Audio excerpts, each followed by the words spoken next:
महाशिवरात्रि महाशिवरात्रि दिन कौन अर्पण कले आमको केउं फल प्राप्ति हुए, केउं जिनिस महादेव को चढ़ेवा द्वारा आमको कौन सब लाभ हुए, आसंतु जानिबा ए वीडियो माध्यम रे।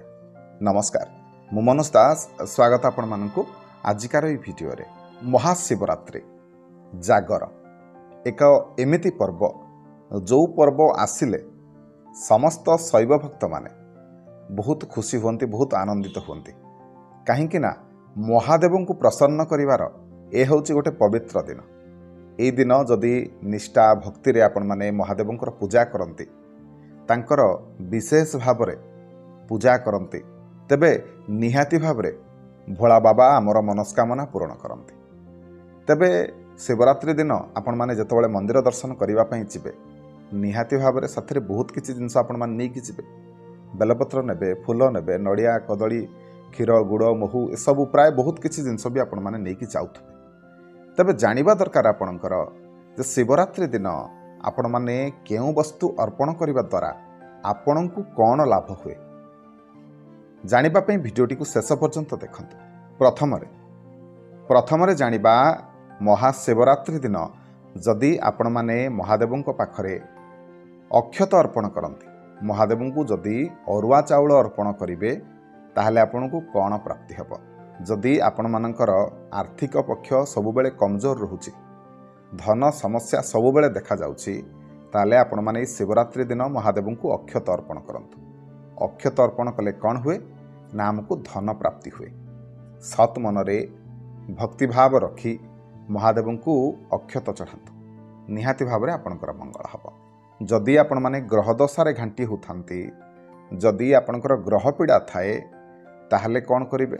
तबे महाशिवरात्रि दिन आपण माने महादेव को कला राशि अर्पण करंतु।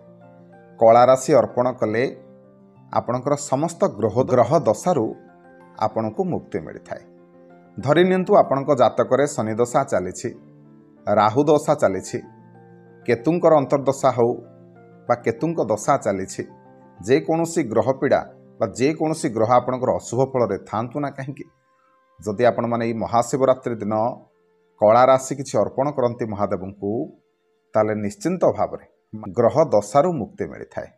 सेहीपरि जदि आपण माने निसंतान अछंती आ संतानटीए पई चाहुथांती, ताहले महादेव को इ शिवरात्रि दिन गहम चढ़ांतु। गहम चढ़ाइबा द्वारा संतान प्राप्ति होइथाए।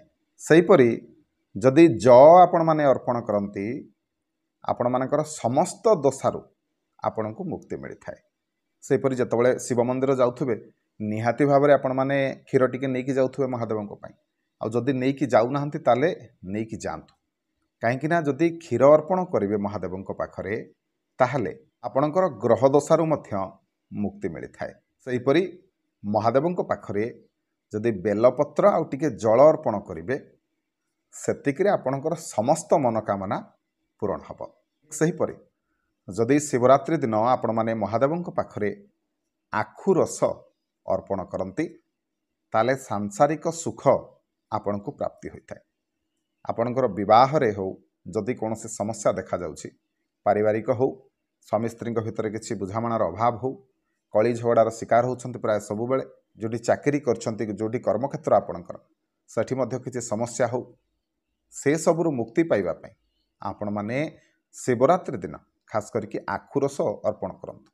संध्या समय रे हो किंबा सकाळ सकाळ जतबे दर्शन करिबा पई जिवे सेतबेले, तबे जिंसटी निहाती भाव रे अर्पण करंतु। देखिबे निहाती भाव रे आपनकर बहुत किछि लाभ हबो। महादेवंक कृपारु आपनकर सांसारिक जीवन, आपनकर वैवाहिक जीवन सुखमय हबो। सेहीपरि शिवरात्रि दिन ए केतोटी जिंस निहाती भाव रे महादेव को चढ़ेवा आवश्यक। से जिनस गुड़िक कौन? गंगा जल नेबे, चंदन नेकी जिबे, अक्षत नेकी जिबे, दुदुरा फूल, दुदुरा फल, बेल पत्र, बेल, गुड़, क्षीर, घी, महू एवं दही, कला राशि, नाना प्रकारर फूल, ता सहित महादेवंक पाखरे निहाती भाव रे घीर दीपटीए जलांतु। देखिए आपणकर समस्त मनस्कामना निहाती भाव रे पूरण करिवे महादेव।